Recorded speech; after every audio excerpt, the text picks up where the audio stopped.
All right, welcome back, everybody. We're going to do a little tomato tour today, and I'm just going to show you some of the other things I got going on. We got some soil over there. We're getting ready to do a 5-gallon bucket pail video for you guys, and I figured I'd give you a quick look at what we got going on here. Now, I cannot see anything in the camera because it is absolutely bright today. It has been cloudy for like the last, I don't know, 3 months. Got a day of sun here and there. I'm not sure if you guys are experiencing that, but up here on the East Coast, we are been inundated with nothing but cloud and cold, so it's been a rough spring. Normally you get April showers bring May flowers. Well, we didn't get any showers in April at all. I think we got like maybe 1 inch of rain, and then it started raining every day in May, so it was quite a bit going on. So let's take a look at some of the varieties we got. I'm not going to go through every variety. We're going to show you what we got going on up here, and then we'll take you down to the greenhouse. We'll show you what's going on over there, and we'll talk about some of the other things. All right, so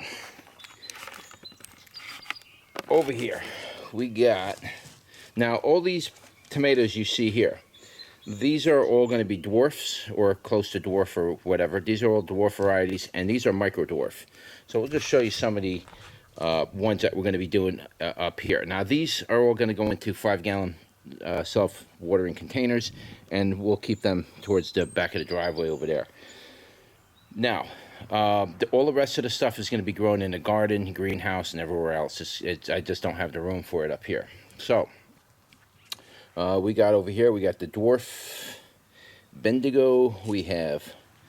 Here's a variegated variety, guys. This is going to be quite interesting. We'll really like to see how this comes out. This is called Painted Lady variegated variety. I believe that's by Wild Boar, whatever the tomato breeder guy's name is. I can't remember his name, but that's one of his tomato varieties. These really need to get watered too. That's okay. All right, so over here, all right, we have the Barossa Moon. We have, let's see. I wish I should have set all this up before. I didn't know. I had plastic on here. I had to take all the plastic off it because there was a hole in the plastic and all my plywood was getting soaked, and so I had to, it was just a nightmare.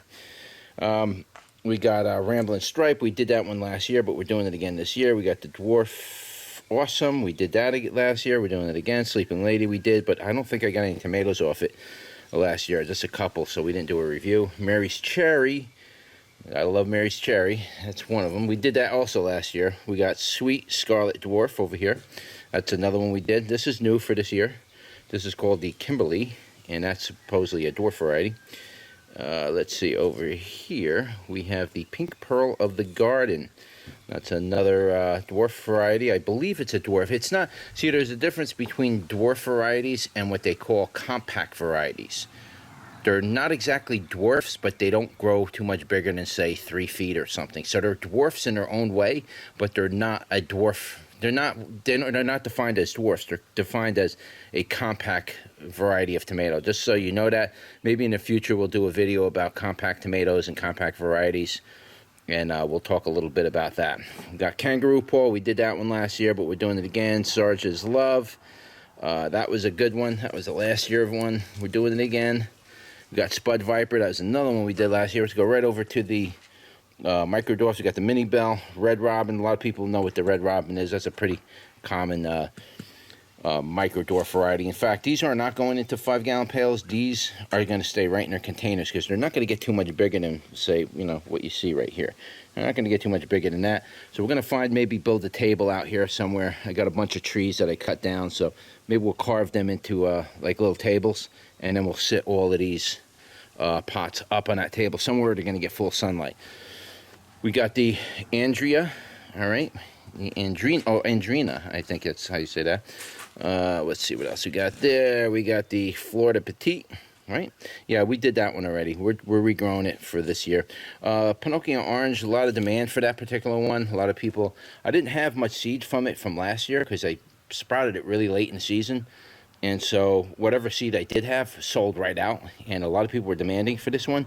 So we're growing it out full this year, so we should get plenty of seed and be able to grow this out complete. I might even do a second crop of this one and maybe a couple of others that seem to be very high in demand. and we'll just keep them going. And here's one I had seed for last year. I never grew it out. It's called Baby. Let's see, over here we have the Pinocchio regulars. We've done plenty of videos on this. A great variety to grow for a micro dwarf. Okay, so over here we got the Aztec. What is this one? Regina Yellow. That would be interesting. It's another micro dwarf. Vilma, that's another micro dwarf. I love all these micro dwarfs, guys. I'm really, really into these things. Yellow Balcony, we did that one last year. Birdie Rogue, that's one we did last year as well. Over here we have Pygmy, that's new. And what do we got there? We got the bonsai. They call it the bonsai tomato. I would imagine that you probably can trim this thing down like I do and really make a bonsai out of it. We also got the Helmsgelb, or whatever that thing's called. The Moment. We got the Orange Hat. That's new. That's going to be something new for this year. And then over here, this isn't a micro dwarf, but this is a Solanum chilenensis.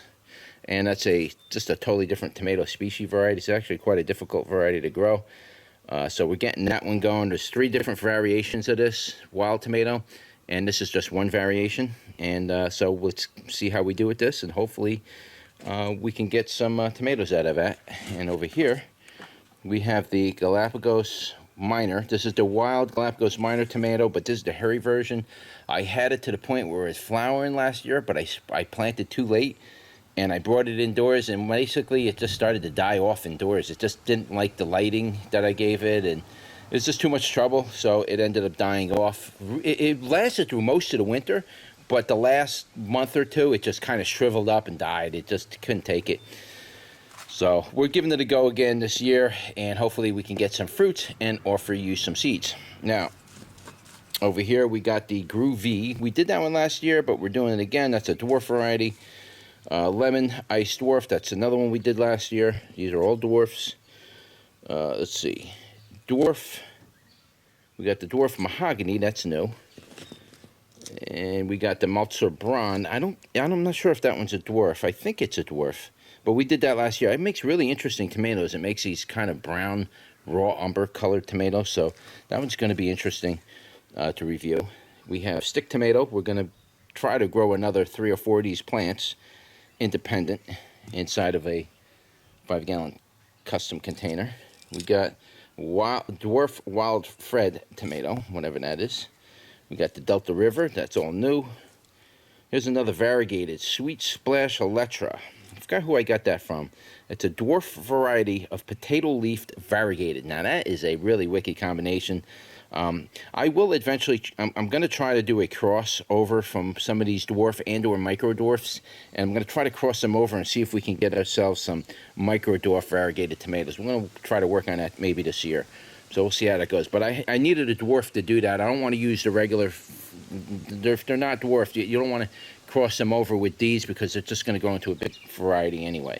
And I'm looking to create a variegated dwarf variety, so that's really good that there's a dwarf variety. I can incorporate that into the micro dwarfs. Okay, so over here, Dwarf Saucy Mary. I showed you the Dwarf Mary's Cherry, but this is called Dwarf Saucy Mary. That's another one. We did that one last year. Korong Pink. That's another micro. That's new. This one we did last year, the Fuzzy Wuzzy. Yep. It's really getting hammered by the sun right now because it's, like I said, it's been nothing but clouds for like the last month and a half. I mean, you got an hour of sun here and there, but this is like the first day we have like absolute pure skies. I haven't seen that in like I can almost say years. I haven't seen that, but yeah, we finally have a day of sun, so it's starting to take a little bit of a beating, but it'll catch up once we start feeding these and whatnot. These were just all recently transplanted too, so they're kind of going through that transplant shock thing, and they do need a little bit of water. So yeah, I do got to do some watering over here. So over here we got the Dwarf Peppermint Stripe. That's going to be really interesting for you. And Scarlet Heart Dwarf. We did that one last year, but I don't think I did any videos on it.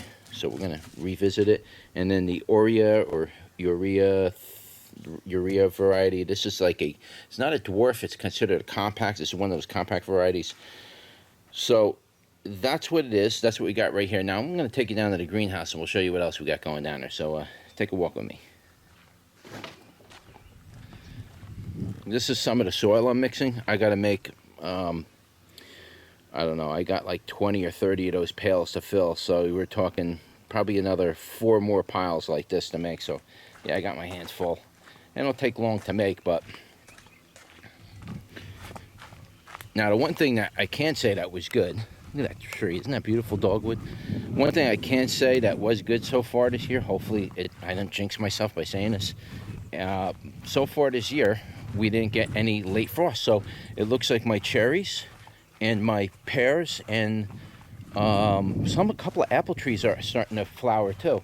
I should be able to get some fruits this year off of that, so if I do, we'll take you over there and just show you what comes out of them. All right, got all our last year's pepper plants just sitting there waiting to come out of shock. We're already starting to feed them. We're getting them going. Now this is what we wanted to show you right here. See, all my pepper plants, we did get 1 day of sun, but it's been cloudy for like every day for like, I don't know, months on end. And I brought my pepper plants out. The tomato plants weren't really affected by it, but when I brought my pepper plants out, they singed right off, almost all of them. They were pretty good size too, so I'm literally having to start my pepper plants again late in the season. So that's probably not going to get much fruit at the end of the year on most of my peppers, because I singed them again, and it wasn't even my fault. It's just that it's cloudy for 3 weeks at a shot, and then when the sun finally comes out, it just fries everything. So pepper plants are extremely sensitive to it. Here's like what I managed to salvage off of my peppers. We're just going to leave that alone. We're not even going to go over peppers until I know what's going to live and die. We'll worry about that at the end of the year. Right now, we're just going to worry about tomatoes. Now, every one of these that you see here, these are all separate varieties. So we're growing about 220 varieties this year. And so we're not going to go over them all. We'll just give you kind of a scan-a-rooney here and just kind of show you some of the stuff we got. I'm looking for the new stuff. I don't really want to... You've seen most of the older stuff, but some of the new stuff. So here's the Cherokee Tiger Large, and this is really, really going to be interesting, mainly because this particular variety of tomato is very well known for its, I'm sorry about that, for its yellow color. It's like a yellow type of tomato plant. A lot of people are saying the same thing about it. It doesn't come out quite like these. I mean, we're not talking about light green here, or dark or anything. We're talking about yellow in color. This thing's like a yellowish, there's a name that they use to describe it, cartouche or something like that, and it's a particular type of color. It's like slightly green but almost all yellow. It's a very strange variety, so we're growing that this year. Look forward to the review on that one. Let's see what else we got here. Most of this stuff is like stuff that you guys seen already. We got the Isis Candy. We're doing that one again. I'm looking for some of the other varieties here. Let's see here. Some of them ain't doing so good. The Borghese ain't doing so hot. That one's kind of taking a beating. We have to restart that one from seed. Let's see here.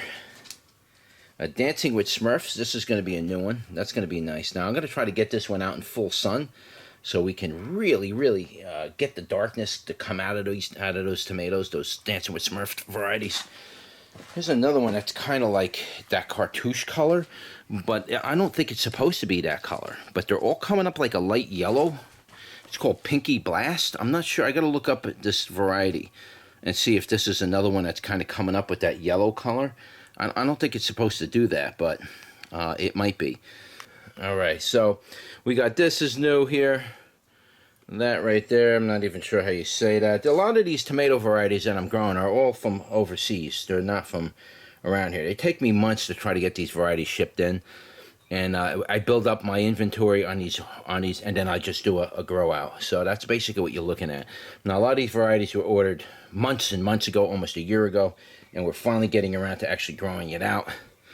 Here's another one called Persuasion. We have Caribe. Delicious we're going. That's common. A lot of people are demanding that. Normally I wouldn't waste my time too much with it because it's kind of a common variety. You can buy seed for that really anywhere, but a lot of people like it and they demand for it, so I grow it out. It is a good tomato, but I mean I got hundreds of other varieties. Everybody goes to something you could just go into Lowe's or Home Depot and buy seed for most of the time. you see it in there. And so they like that, and so I don't know, I just make it available for them, and that's what they want to buy instead of buying all these other wonderful varieties. We got the Floridate here. Now this is a Florida variety. A lot of people ask me all the time, you know, what's a good Florida variety? What's a good variety to grow down in Florida? The Floridate is specifically bred by the University of Florida, I think. It was bred by them and designed to be able to grow in really hot and humid temperatures, like what you see in Florida. So that's the Floridate. We have Cereza Amarillo. It's new, but I didn't do any videos on that one. So we have the Amethyst Cherry Extra Large, Pinky Blast, we just showed you. We have the, again, these are foreign varieties, so I don't even know how you pronounce them. You could just read them for yourself. I'll show you the tags. We have the Beauty King. Now that's a Wild Boar Series type of variety. Pretty excited to grow that. He's given me a couple varieties to grow out this year, and so we're going to grow them out and review them for him. Let's see. What else we got here? Here's a nice one. Elser Farms Brown Derby right there. Now that's going to be really interesting. That's a brown copper tone type tomato. That's a very interesting. It's not so much copper toned. It's like a dark orange type of tomato. Almost looks like the back over here, but a little darker in color than that. Almost brown over that orange color. It's a very strange looking tomato. I've never really seen tomatoes with that dark orange color to it. So that's that one. We're going to be doing that one this year. Let's see. We got this one here, Blue Keys. You're going to like this one. This is going to be really interesting. A lot of people are going to go crazy for that variety once I get that one, I do the reviews on that and show you what it is. People are going to go nuts over that one. It's a very interesting variety. Look forward to that. What else we got here? Oh, green bell pepper tomato. Now, that's sort of like the Dochua tomato. A lot of people buy the Dochua tomato on my website. It's basically a hollow tomato that looks like a blonde-looking pepper, but it's not. It's a tomato. And this is a green version of something that will look similar to that. So it almost looks like a green bell pepper, but it's not. It's actually a tomato. So we'll be reviewing that hopefully this year. Let's see here. We got so many, guys. It's hard to go over them all. We got the Lampo. Hopefully we can get that to live. We got the Purple Marvel. This is going to be really nice. We're doing a series of the Haynes varieties of tomatoes. Now they're generally varieties that were cultivated and engineered by Heinz itself, and so hopefully we get some good quality tomatoes this year. We can do reviews on them. We got the Alberta Peach over here, and that's supposed to be a fuzzy or hairy tomato, but a very lightly hairy tomato. It's not going to be as fuzzy as, say, this one. Now, this one here is called the Woolly Blue Jay, and this is a very woolly blue type of tomato. It's similar to the Fuzzy Wuzzy, except the tomatoes that come off the Woolly Blue Jay, I think, are like a blue version, almost like a indigo, an indigo blue type tomato. It's a very blue variety. Now, we got Blue Fire. That's going to be that right there. Where are you? Right there. That's going to be sick.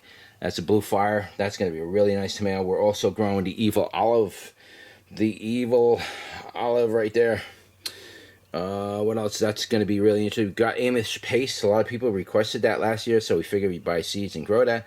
Nothing too special about Amish Paste. It is an heirloom variety. You can eat them as paste tomatoes. They're normally used to make paste tomatoes, or tomato paste, but you can eat them regular like I do, and they're perfectly fine.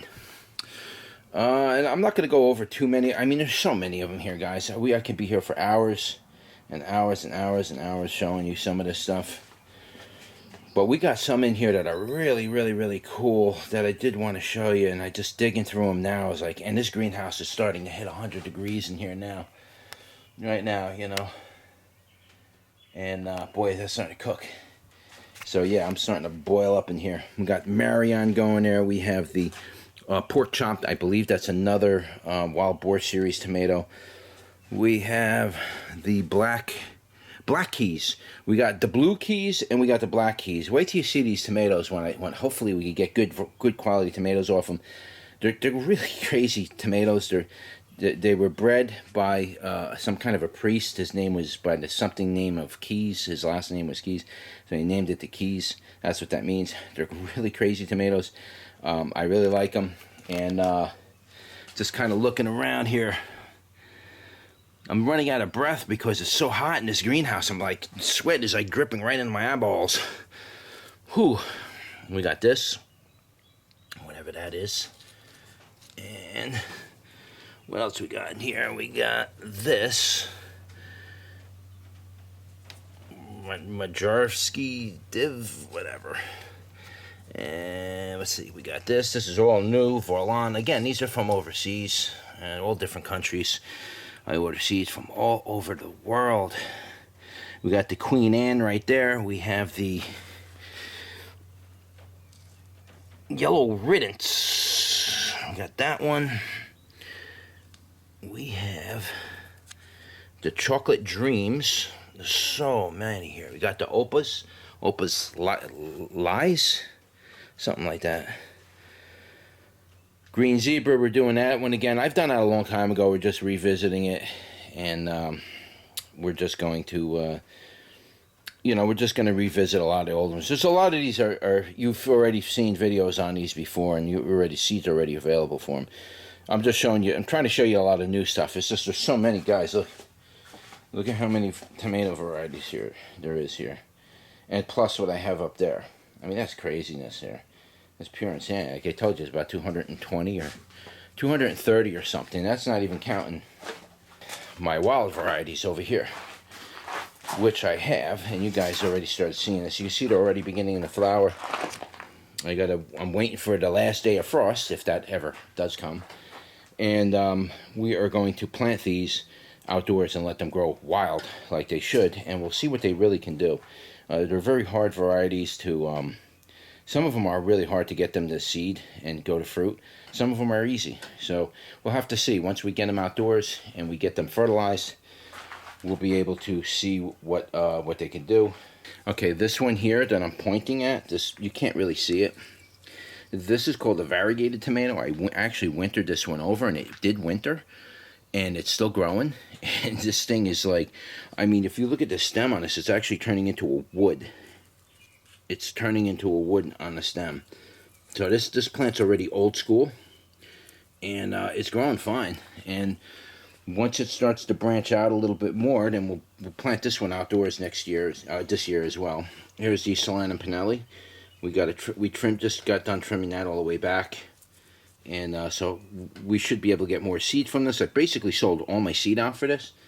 So if I get a good stockade of seed this year, I'm going to lower my price on this and offer it a little bit more cost effectively.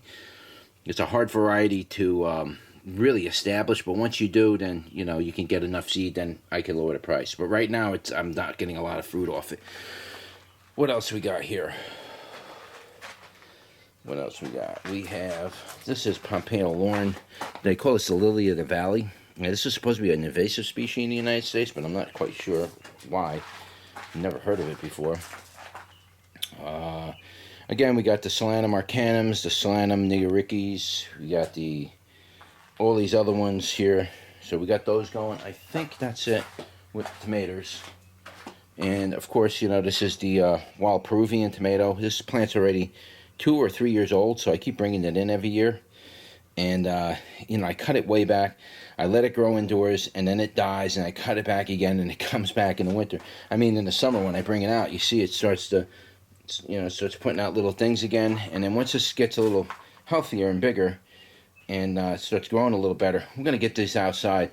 I'm gonna let them grow in full sun. We'll see if we can get some decent fruit off it. This thing, there's a compatible and there's a incompatible version.